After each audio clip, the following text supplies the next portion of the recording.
and this opportunity to present some of the work that we have been doing. So just to give an outline, we are part of a new center that we just started just last year. It's called AI Center for AI in Science and Engineering. Somehow they created artisan out of that. Uh, so we are part of an interdisciplinary research institute at Georgia Tech. Okay, so Georgia Tech has many research institutes, particularly these interdisciplinary research institutes. And so that's one nice thing. There are about a dozen of them here. So, and we are part of one institute called Institute of Data Engineering and Science. So for today, of course, I'll probably introduce our group very briefly here. And the main thing is about a couple of projects. One is the Cybershuttle, which is an NSF-funded project that started a couple of years ago. We have been trying to provide a ways to go from local to remote and remote to local, back and forth. That's this shuttle kind of a thing for data computations and so on and so forth. Because we realize that a lot of things happen locally. As more and more power comes to the local systems themselves, and of course you need to scale out if the problems grow, and that's the vision for this Cybershuttle. I'll explain more about those things. I'll talk about a couple of domain, 2-3 domains here. Some of these molecular dynamics and AI workflows were part of the Cybershuttle project itself. And then there are a couple more workflows from atomic and molecular physics and chemistry. I'm a chemist by training, so I have been trying to provide these kinds of tools for the last 25, 30 years to the community. And most of the code that we do or the frameworks that we do are all in open source, mostly in Apache. I'll have a word or two about it, and then I'll mention what we are planning to do later. Yeah, this is just some members of the team. So the Cybershuttle is mentioned here. The second one, we have some projects from NASA. Most of the others are from NSF at this point. We had some support from NIST and so on before. So the scientific, computing requires that we, help people gather data and provide a way to, compute and inform both theory and the observations to corroborate and extend and predict the future. Okay, that's the kind of a goal. But if you can at least support the computations of how to understand the observed data, that itself is a major thing. But once we start to explain what is observed, then we want to see whether we can actually predict whatever is going to be observed. I think that's the main thing. And the data is coming from various kinds of things these days, sensors and other observatories. They all provide data. No, there is this new thing called synthetic data. So if data is being synthesized, that means it's not a natural observed data, but we manipulate the data and then we create scenarios, and then from those scenarios we populate certain database, and then we use that. And then this data need to be somehow need to be prepared and and then we need to think about how to understand the data, and then we need to use that for scientific enhancement or creating new theories and new predictions. Okay, so that's the major general. This is the general scientific principle. So what this artisan group has been trying to do is, we had always been, a group of people, mostly scientists, but we have some, computer scientists in the group, data scientists, uh, and we're trying to create these environments to provide resources where the scientists are sitting, and to both serve science. I mean, we create software, as I said, in the open source, and then we integrate resources like hardware resources, networks, and data resources. So we call ourselves, something like a middleware providers in that sense. And we also want to, establish this, actual hardware infrastructures themselves. Uh, Mostly, we have been providing, NSF supported resources through Access and Exceed and TerraGrid before that, and so on.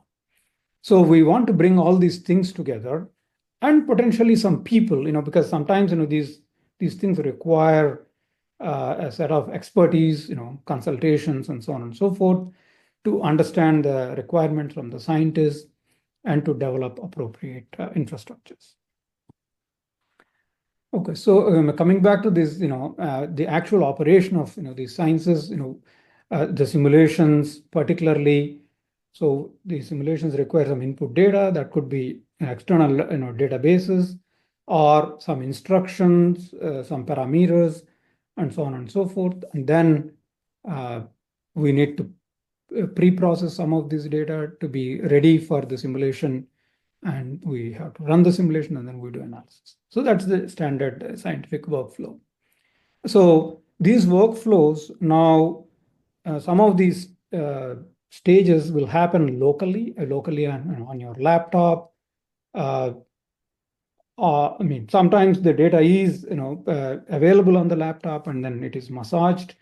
So we may have to integrate some tools, for that, and then we can, do some pre-processing, which may be a lightweight kind of thing that can happen locally. But then the simulation itself, maybe some test simulation can happen locally also. But then the actual production kind of simulation may require a lot more resources and may have to be shipped to the remote system. But even when it is running on a remote system, we need to see whether it is running correctly or not. We want to have hooks to see what happens. We may have to maybe do analysis while it is running, and either let it continue or terminate or whatever. But then maybe at the end we may have to do another big analysis with all the data. Sometimes that may happen remotely where all the data sits, or sometimes we can get a chunk of data back to local and then use this. Okay, so the goal then is to create what we call a seamless continuum. That means that, I mean, whether process these things locally or remotely, it should be, it should not be a big hassle to do these things. It should be straightforward. At least that's the goal of the team. And that's where the Cybershuttle, project comes into picture. This is an NSF CSSI award a couple of years ago, and we're still building up the things. I mean, we have some, frameworks and things like that. I'll talk more about what we have at this point. But then we need to provide these user-centric or science-centric interfaces on the local end. And then we have to integrate these remote HPC resources on the other end, and couple whatever else is needed in the middle. Okay.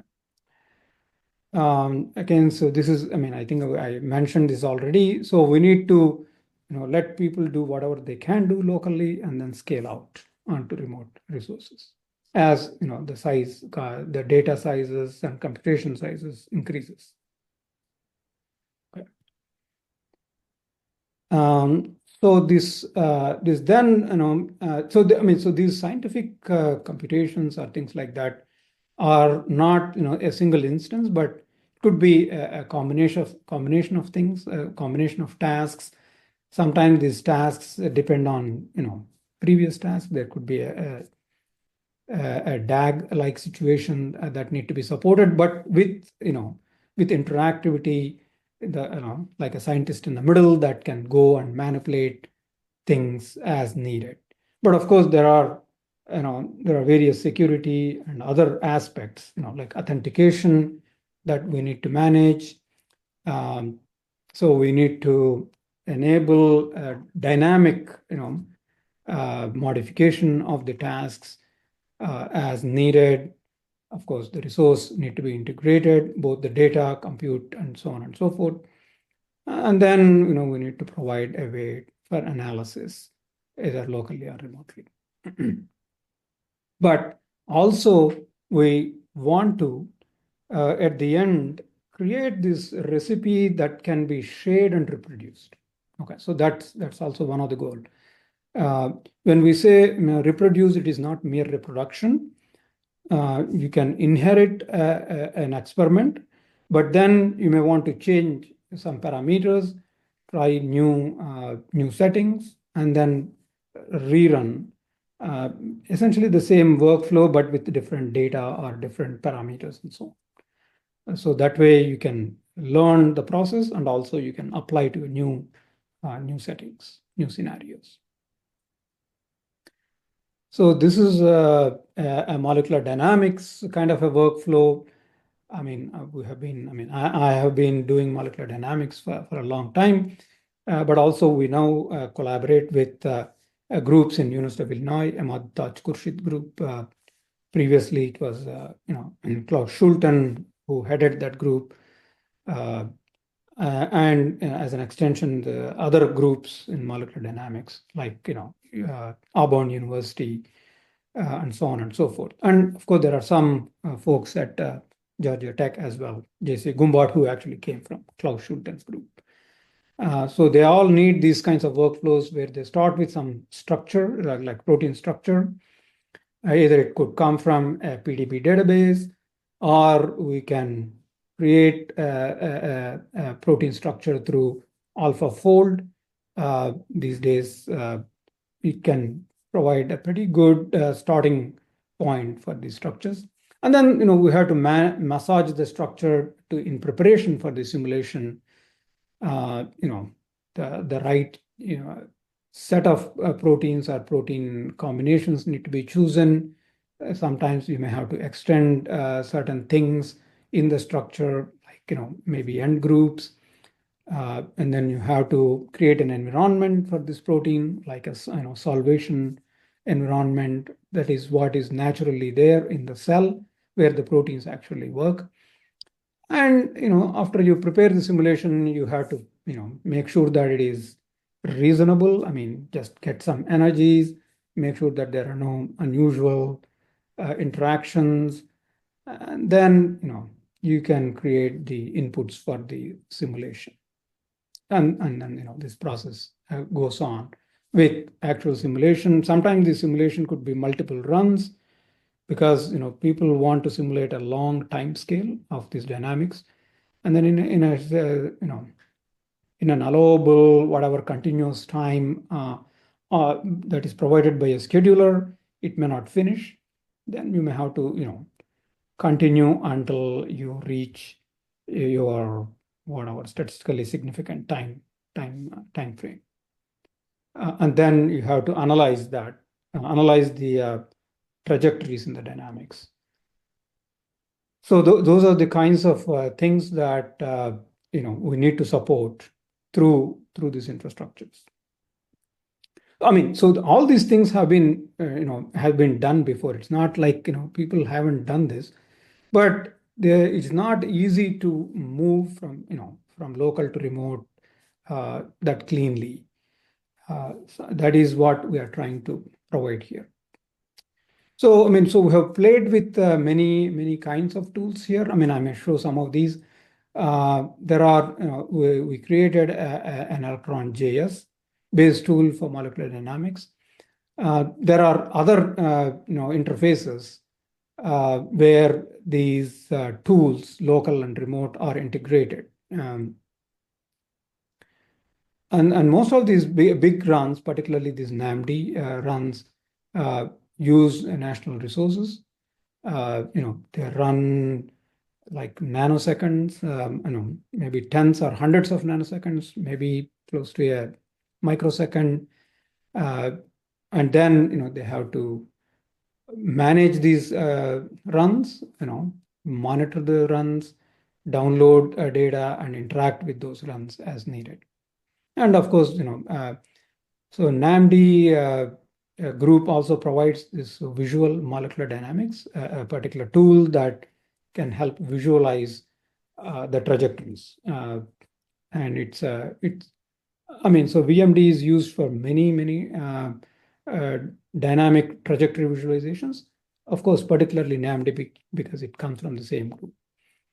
And VMD also provides other tools like even preparing the simulations and analyzing simulations and developing force fields that may go into the simulation itself and so on.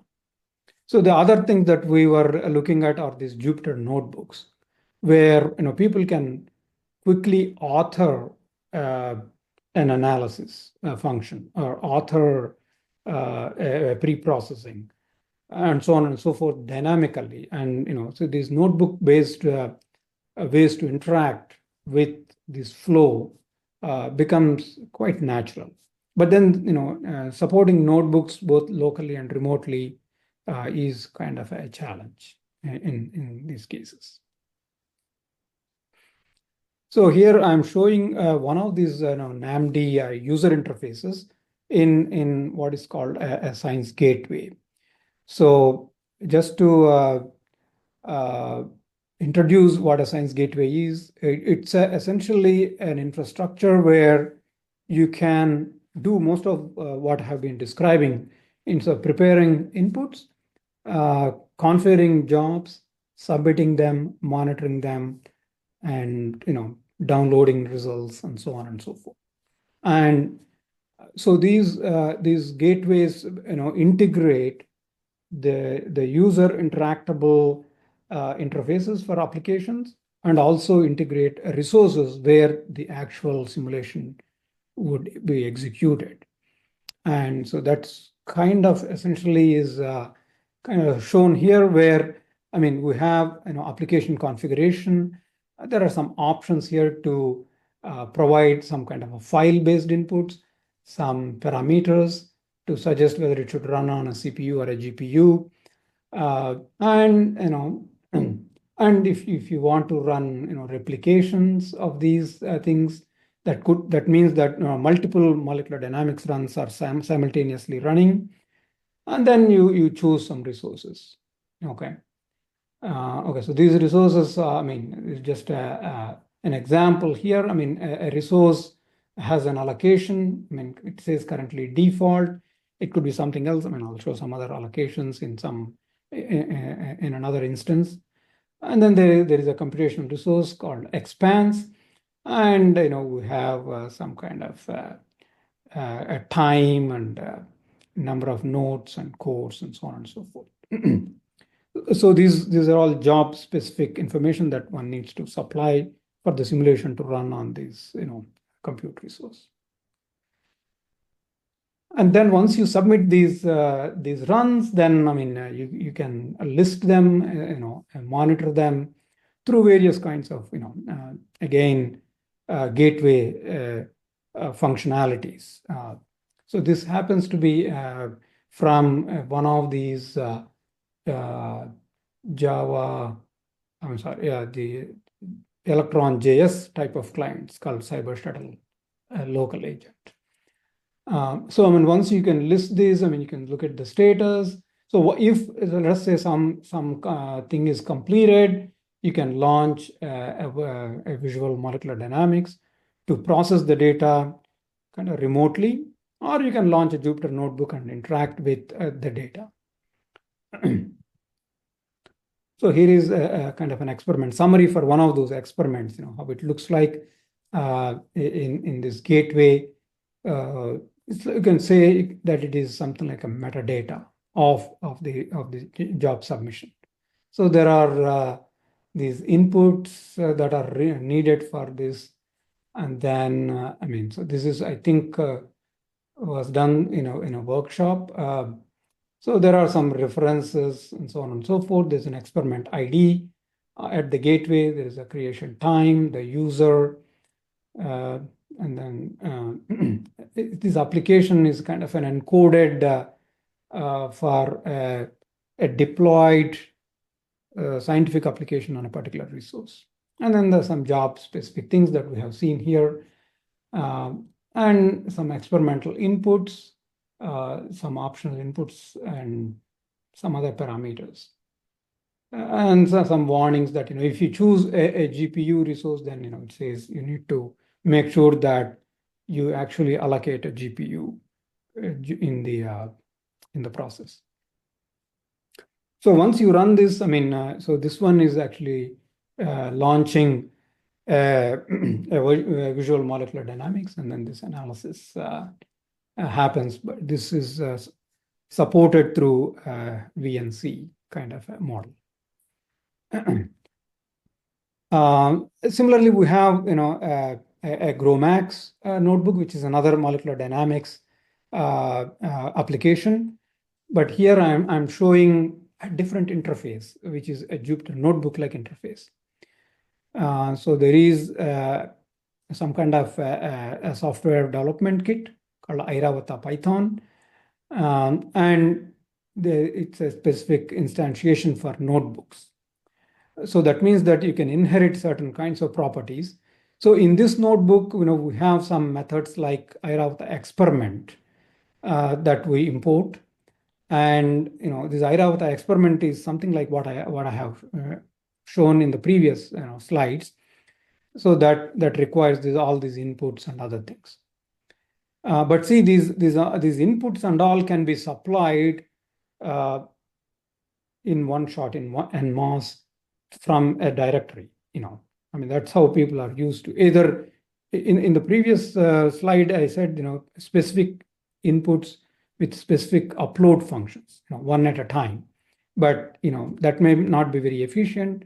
So you can simply say this data, some kind of a data directory, and all the files, this PDB file or this coordinate file or other files are all available in this data directory. And then they'll automatically be sourced and staged to the resource where it is going to run. And so then we can create these tasks. You can create multiple tasks. In this case, we're just creating one task. And then this task is going to use a particular runtime, and that is assigned to this HPC system called Expanse at SDSC. We are saying use a GPU. This group is something like an allocation that we saw in the previous slide, and you can set some wall time. And then this can be so these are created as kind of a plans, and then these plans are executed. Plan is launched. This plan may contain one or more tasks, and then you can run them. And of course, you can preserve this plan so that you can reuse the plan later. And once this plan is launched, you can actually look at all the plans that are executing or completed or whatever. So that's the all this is done through a Jupyter notebook, through this Python SDK. And then, of course, you can do these kinds of analysis. You can list the outputs. These are, of course, the experiments by name and when they were created or modified. Again, these are all, the Jupyter notebooks trying to provide a way to analyze these results. Okay. So this happens to be a non-equilibrium kind of a situation where RMSD is slowly growing. Okay, for an equilibrium simulation, if you are a molecular dynamics person, it should be close to flat. Okay, so this is some non-equilibrium simulation. Either steered molecular dynamics one or something. Anyway, so these are possible. So that's a molecular dynamics use case. Here is another project in Cybershuttle which deals with AI in engineering. So here they use tools like physics-informed neural networks, where the data is generated on the fly based on some model. Okay, and these models are again, connected, and some training will happen with that model, and a network is optimized. And then, of course, during the network optimization, there are multiple things that can be optimized, including the hyperparameters for the network. And once the training is done, we may have to test and validate, and then potentially apply it for uh, um, data or scenarios that are beyond the training set. And that's this use case here. Um, so there is one particular method called deep energy method that uses this physics-informed neural network by, for solving this, potential energy, and compute these loss functions as a way to track the performance of the network, and then use that, in production later. So this graph, the UI DEM is the this is the DEM model, the deep energy model. On the right, this FEA, which is actually computed through a regular simulation. Okay, and I mean, you can see that they're kind of similar, and then the error is plotted in the bottom graph. So I mean, so the errors are, kind of small in most cases. That means that these networks are reasonably well optimized, and the network can be used potentially as a surrogate for the FEM calculation. Okay. So I mean, so here is some detail about this DEM multi-layer perceptron neural network. I mean, there are different kinds of parameters here. So there is this optimization or minimization method, and then they use PyTorch backpropagation to reduce this error. So and then there are some parameters like internal energy, energy from externally applied load and displacements, and so on and so forth. Some of these are parameters for the network itself that can potentially be optimized.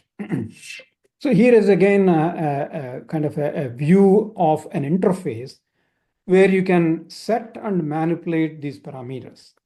Um, it also includes hyperparameters, but also it has parameters like the structural parameters or material properties of the structure. I mean, it could be a metal casting metal plate, or it could be made of plastic, which is a little more brittle.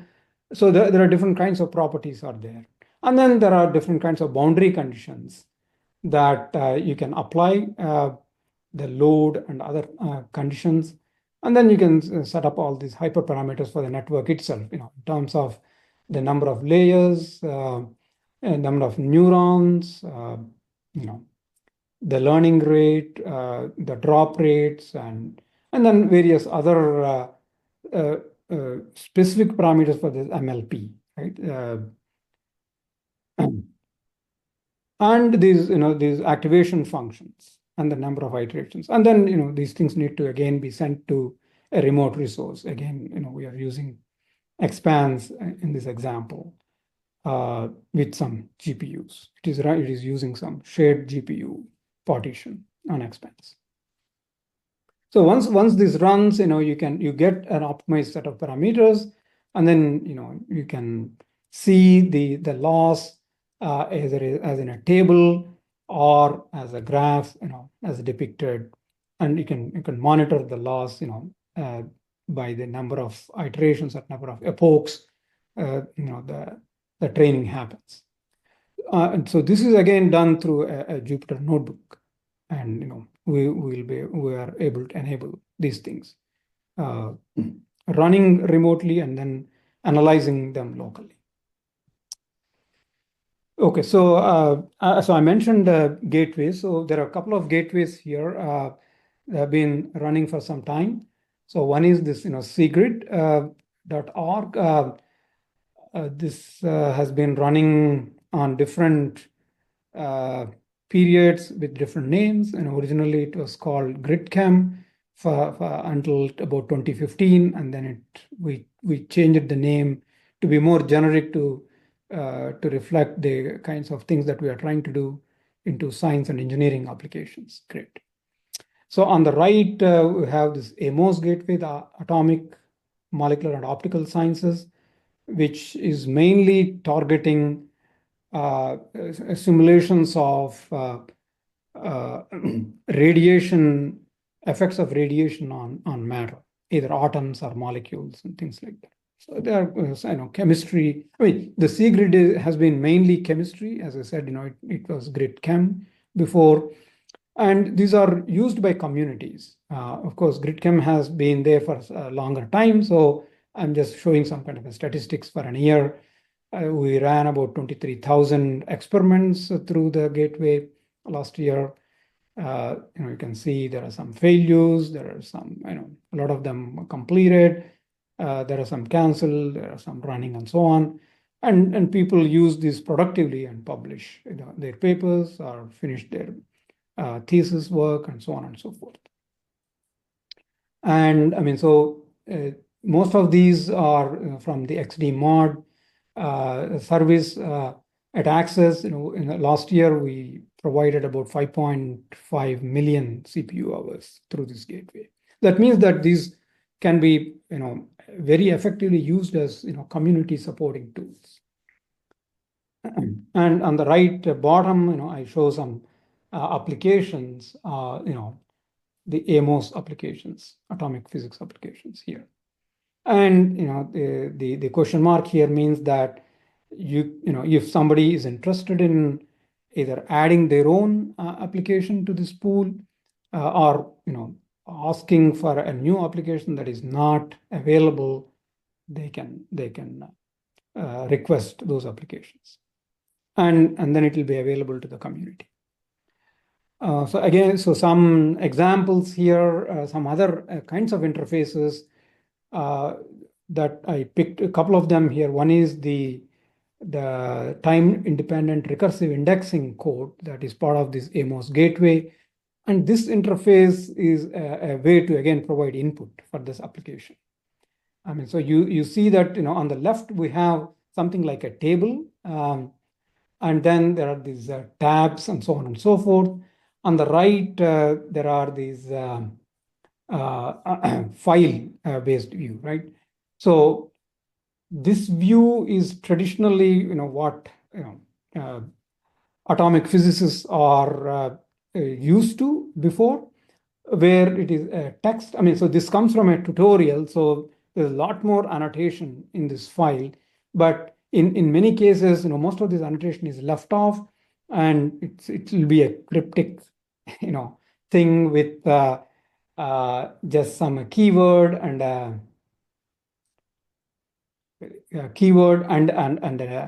a value. Okay. For example, it says ECS like 5, 1. Okay. So what is it? I mean, it's kind of complicated. So for people who are learning, for intermediate users or experimentalists who want to use these tools to corroborate their experiments, I mean, these kinds of file-based ones are very difficult. So we are now creating much more user-friendly type interfaces where all these parameters are categorized into subsets like discretization, propagation, spectrum, laser, and so on and so forth. And then they can see exactly what parameters are what. And for each of these parameters, there is help also available. If you just mouse over, there should be some information about what that parameter is. So those are the kinds like an embedded manual or a help within the interface itself when you need it, when you are setting a parameter.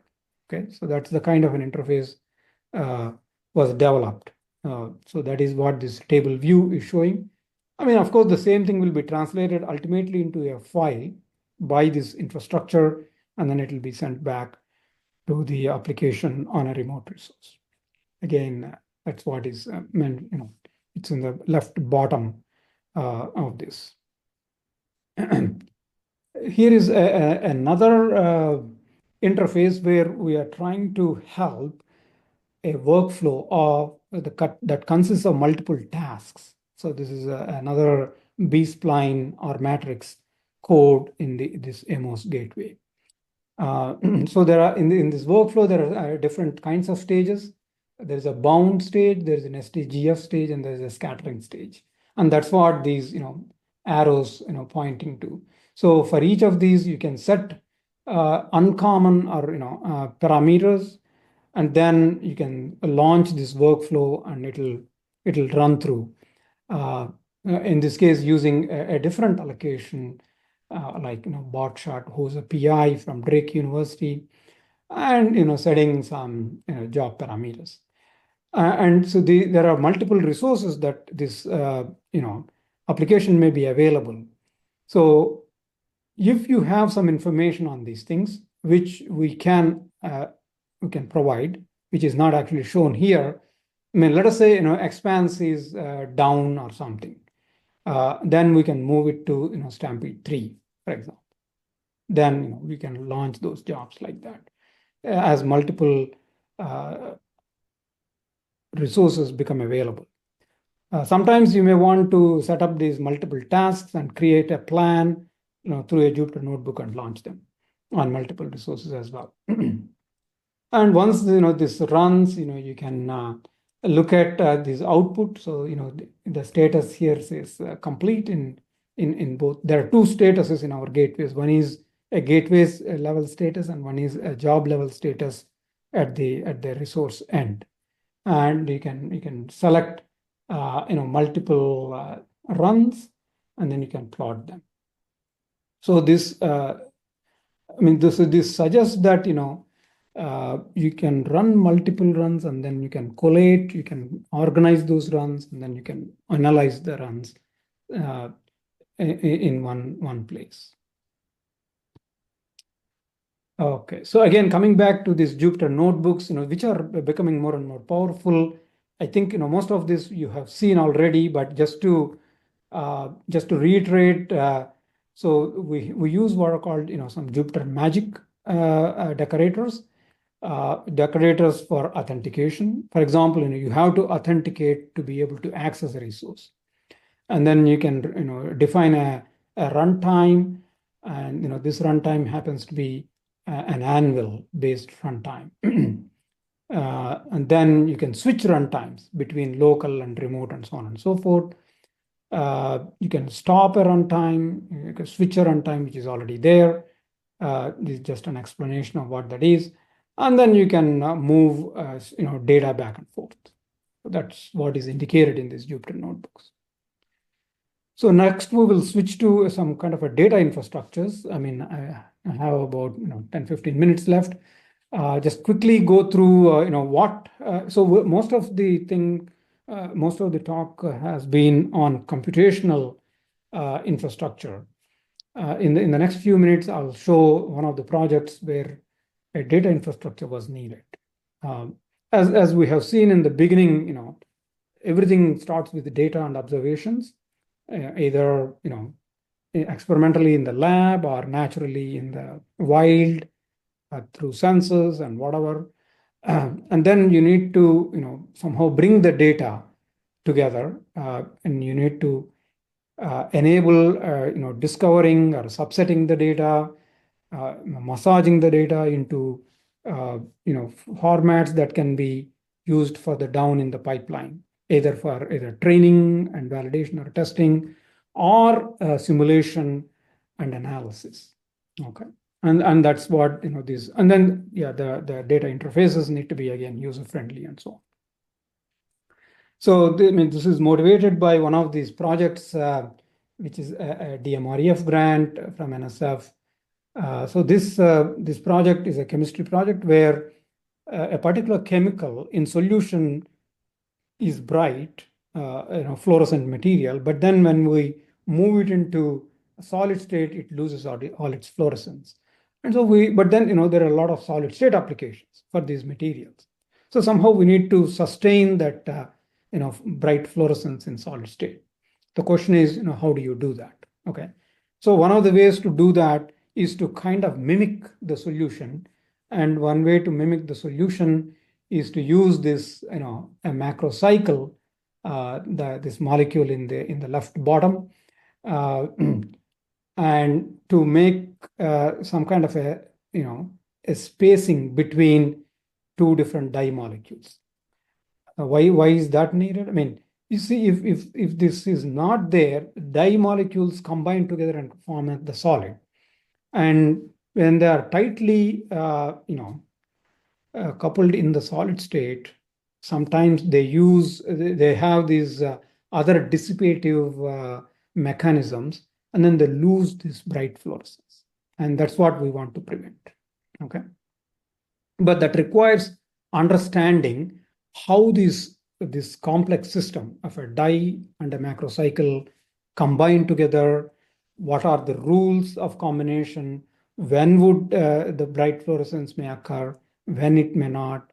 All those things, they're all chemistry questions. That is what we want to answer. Okay, so there are these applications, that are available. So the process that we're trying to use here is to actually collect a lot of dye molecules, filter them through various kinds of filtering criteria, and then subset the dyes. Okay, so this dye is our data. Okay, we have to collect all this dye data and then parse through the data, search through the data, subset the data, and collect out of a 100,000 dyes, finally come to about 10 dyes. And for these 10 dyes, we can do more extensive experimentation or use them, create them in an experimental wet lab, and then test them whether, whatever we used in this filtering, as filtering criteria are reasonable, and we can actually realize this bright fluorescence among these, dyes that we subsetted. And of course, that's what is shown here. So some of these, filtering techniques require simulation, and that's what on the right, there is a step. Yes, somebody has a question. Okay, I'll continue. So there are these simulations, like this step 3, which is a data enrichment. Sometimes there is not enough data that is available when we get the data from the literature. So we have to augment the data through some computation, and then we have to mine the data for the right properties, and then we subset and then send it to the lab for people to synthesize and actually measure the brightness, and that's the process. So for that, we have to create this data infrastructure. It's called SMILES data infrastructure. So that means that we need to extract data from the literature. That means that we have to collect the literature. We have to extract chemically interesting information from those papers that goes into this some kind of a literature database. And then we need to see if the literature data is consistent, good, bad, or ugly. And then we have to see whether we can supplement whatever is missing either from experiments or from computations. Okay, and then we have to then go back and apply these filtering techniques and then realize these materials. So we want to actually create these kinds of infrastructures. So some of these infrastructures are being built at this point. Again, some of these computations need to run on access resources, and then they need to come back to this platform or a framework which needs to massage and then create this database. So here we realized some of these requirements into these data infrastructures. So I'm trying to show two different kinds of infrastructures. On the left, which is a literature scraping infrastructure where you can specify a keyword to search. Okay, there's UV and visible is one of those keywords, and then you can set some time period, like 2022 January to, I mean, in the month of January, okay, get all the papers that are published by three different publishers.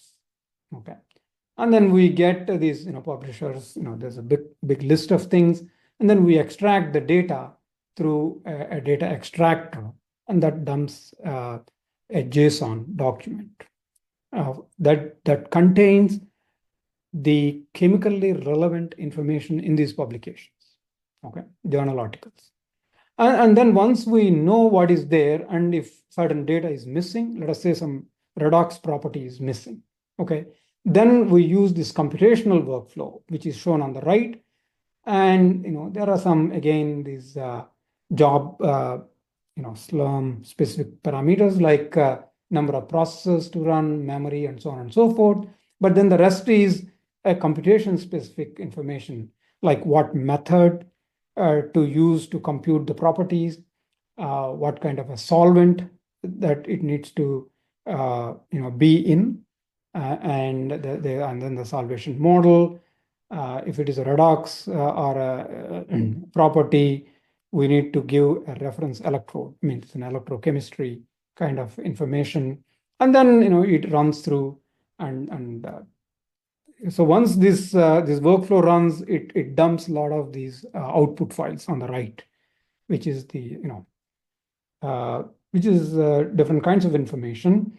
So this contains the electron affinity run, ionization potential run, and then some ground and excited state computational chemistry runs. So under all these log files need to be parsed, and then again data extracted from these logs, and it need to be sent back to the computational database in a nice format. So here is an example of this literature data product. It contains the DOI, the publisher, and other things, publication date, some information about the molecule, and the experimental information that is in the publication, like the solvent that they use, the absorption maximum and emission maximum, and things like that. They are relevant parameters for this project. Similarly, there is an experimental database where people in the lab, when they are actually running the experiment, they have to upload this data through an interface. Okay, so once it is uploaded, it becomes available like this. And then the computational data product, as we have seen, those log files are there. We need to extract data from the log files, and here is some metadata that is coming out of these computations. So so these are all being arranged at this point, and then we had to do the other experiments, the testing of whether the design rules work or not. I'll just quickly go through these. These are all mostly chemistry. I don't know, it could be boring, but we have been trying to test certain kinds of design criteria about these what we call the homo-lumo windows between the macrocycle and the dye molecule. Okay, so there are different kinds of mechanisms that can happen here. So one of the mechanisms is called the charge transfer mechanism, called CT SMILES. So we are trying to test a hypothesis that for that charge transfer SMILES, this kind of an arrangement has to be realized. That means that the dye HOMO, the highest occupied molecular orbital, has to be at a lower energy level than the macrocyclic, lowest, the highest occupied molecular orbital. That's what we see here. For example, these green bars show that these are all good candidates for the charge transfer type mechanism. Some measurement here. And so we measured computationally and find that they absorb at a particular wavelength, and they should show a bright fluorescence for this absorption. Okay. Anyway, and then we can use that metadata also for machine learning and other things. So here is a way to encode the data, the structural data, which can be as a graph here. And then it is, it's a kind of a particular type of graph that we create based on what's called, fragment-wise fingerprint. And then once that is encoded, we can send it to into a latent space. So once it goes into a latent space, we can train this in the latent space and ask questions about what kind of a dye would produce a bright fluorescent with such a condition like a particular macro cycle. And that's what this experiment was trying to do.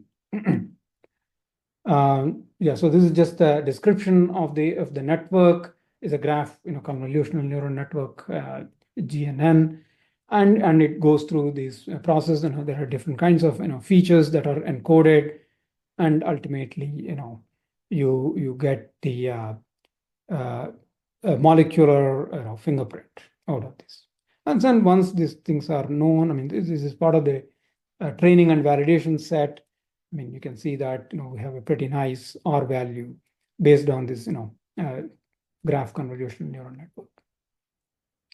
Again, so that's the story I wanted to tell about computational and data infrastructures. But finally, I mean, all the software that we develop in our group is developed through this Apache Software Foundation. That means that this is only about ideas, right? I mean, if there are bugs, it's the community that can come and fix it, and then everybody will benefit. I mean, that's the community over the code model of Apache Software Foundation. And I mean, so in future, what we are trying to do is to actually enable these scientists in the middle workflows for multiple resources. I mean, I have shown some kind of a single resource, single high performance computing resource kind of engagement, but we may need to use multiple resources where let us say you want to do some replicas, and one resource may not be enough. So there are other use cases where you have a classical and quantum, a hybrid type of computing. So a part of the computing that we can do classically, we can run it on a classical HPC system, but some are almost intractable on classical systems. So that means that we need to create a quantum algorithm and compile it and so on and so forth, and send it to a quantum system. So that's this, a classical and quantum resource. So those are the kinds of things that we are trying to enable. So the other thing is to actually be able to create these recipes, because we have all the metadata captured when these workflows run through these gateways. So we should be able to clone them. We can share those recipes to other collaborators, and then they can take it and clone or modify and rerun and so on and so forth. So the third thing we are trying to slowly get into is exploit the recent excitement in LLMs. Okay, so let us say, I mean, I want to create a whole bunch of inputs, and they are not easy to create. So I can go and say, hey, LLM, ChatGPT, can you give me the inputs for this workflow? And it may give me that, and then we can embed that into the gateway. And then submit these runs. It could be Jupyter Notebook code also that can come from LLMs. So finally, I mean, so there is this new activity of what are called autonomous labs, where I mean, we saw that after we create some of these dye and macromolecular systems in silico, we need to send it to a lab. Okay, so let us say some lab is equipped with robots and the starting materials. We can send the recipe to this lab, and it will cook our bright fluorescent materials for us. Okay, so some of these are dreams. Okay, and there are some legs to these dreams. There are autonomous labs already there. So we want to hopefully get there in the near future. I mean, near means maybe 5 years, 10 years or less. Anyway, so I think that's all I have. I mean, of course, NSF and NIST and other people have been funding us. There are a lot of collaborators. I didn't mention all our collaborators' names here, but there are a large number of them. So it's not just my work. And it probably includes many of you as well. I mean, so yeah, anyway, thanks for this opportunity, and hopefully this is useful for you, and we can interact further down. And if there are any questions, probably it's the time now. Mhm. Yeah, thanks so much. I think anybody is able to unmute if you want to ask questions. I do want to let people know if you have to go that there is a survey that you should receive in your email. Evaluation is important to our project, so do fill that out if you have a chance. But does anybody have any questions? Feel free to unmute or ask in the chat. Maybe I'll stop sharing here and see if there is anything in the chat. I can find my. So there's a question in the chat. Can you comment on support for end-to-end data security, connections, encryption at rest, encryption in transit, LLM exfiltration? Okay. Yeah, so most of the things that I presented is, I mean, is not encrypted. I mean, it doesn't, it goes to, of course, publicly uh, available shared compute resources. Okay, so I mean, though the data typically, sits on user specific, uh, uh, data paths. It is typically not visible to others, but it is not encrypted when it is transmitted. Okay, so that is there. So in that sense, it is like a more like a more open research. It's not like it's not like for controlled data in any sense. But if you have more either created the data in some form that can be decrypted maybe at the end in some form that could be supported. Let us say it starts encrypted, and then in the middle it just goes through whatever data form that it is in, and then at the end there is a decryption task which knows how to decrypt it. That can still be supported, like in that pipeline. Otherwise, it is all not encrypted in that sense. But everything is authenticated and authorized. So we have control on who has access to what resource and what application. So in that sense, it is a fully authorized flow, but not fully encrypted in that sense. So Mhm. I mean, but maybe in the future, I mean, we also think like for example, there are some data that may be locally available, which they may not want it to send it out, but maybe some metadata they can send it out. For example, I can think of these edge to central model optimization kinds of use cases, where the data at the edge at a sensor or a laptop level is still private. It's kept there, but only certain metadata about the data is shared, and then a model is optimized, and then an optimized model can go back to the local setting, and then they can still use that optimized model to either analyze the data or reduce the data or predict from the data. Maybe I'll stop there. So I have a question. I know that science gateways, so you referenced several very popular science gateways that are available. You can use them and use access resources, as you mentioned. That they're really popular for teaching uses. Because their interface is simpler than working with maybe text files or command line tools. So do you have experience or some uh, thoughts about how students take to using these tools, or have you used them to teach the software or the methods? Yeah, so I mean, for example, Cgrid gateway I mentioned and the Amos gateway, both are used. I mean, I know there are several other popular access gateways like ChemCompute. I mean, quite popular. They are routinely used in classrooms. I mean, I have several faculty Yeah. that register, a classroom activity through these gateways. And of course, we have used them in workshops and uh, summer schools, things like that. Uh, Yeah, and that's for students as well as like for research students or, I mean, faculty. even graduate level students, Hmm. grad students. Uh, yeah, so these are all quite Yeah. common. Yeah, I know the science gateways are great platforms, particularly to get people started using the tools. I put a link in the chat to the list of all the science gateways that Access has connections with. And I know you can use those for education. Yes.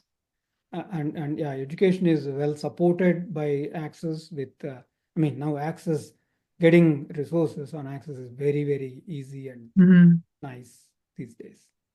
Yeah, it's great to have the national resources. So anybody else have any questions? Yeah, I'll share these, slide set, and Great. my email is there. If anybody have questions later, they can reach out, Hmm. and I'll be glad to answer. Great. Yeah. Well, thank you so much. And thanks everybody for joining us. And everybody have a good weekend. Great.